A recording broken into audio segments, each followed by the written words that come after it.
Because you don't have the gravity loading your muscles and your bones down, your spine actually stretches. Gravity kind of keeps everything compressed, but up here, it stretches a little bit, and so some people will have back pain in a week or so, and then they quickly adapt to that. But that's how we get taller up here.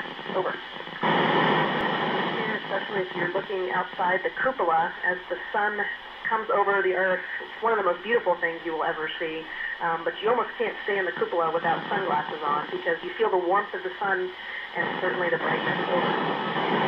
You would have to somehow create some sort of habitat or some sort of quarantine to not only protect that life from the other world, but also protect our world because we don't know what we would be exposed to. And we did that way back in the 60s when we first landed on the moon, and when the astronauts returned, we kept them in quarantine for a period of time to make sure there was nothing that maybe we didn't pick up on before. Certainly protecting our species is important, but any other indigenous life on something like Europa as well. Over. Different periods of adaptation. So the first 2 weeks are probably the hardest when you're not used to everything and everything seems new. But by month 2, I'd say you're pretty well deep adapted, and certainly things start to feel pretty darn normal by month 3. And we've been up here for a little over 6 months now. Over. Here, so we kind of have to wipe ourselves down using rough washcloths and soap, which tends to work pretty well. Washing hair, I've got long hair, and that can be a little difficult up here, so I honestly only wash my hair a couple times a week up here because it takes so long and it does use up a lot of water. But we all brush our teeth every morning, wash our faces, and it's actually a very short hygiene routine because without the shower, there's not a whole lot you can do. Over.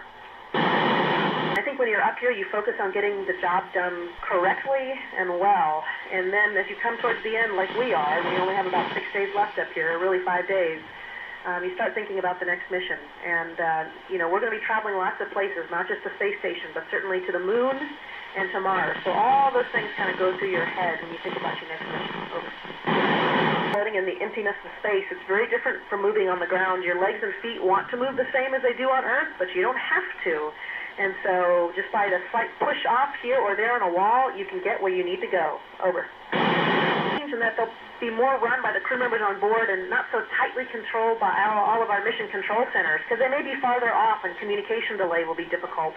So I see it more as a home environment that's really run by the people up there. Over. Float everywhere I go. That's the best part. Over. Maybe not necessarily see Earth differently, although I do see it a little differently, but you feel Earth differently, because up here we miss the feelings of Earth, like the wind and the rain, and, you don't get any of that up here. It's a very stale environment, and those are the things we miss the most. Over. Talking with everybody today, and good luck with the rest of the school year.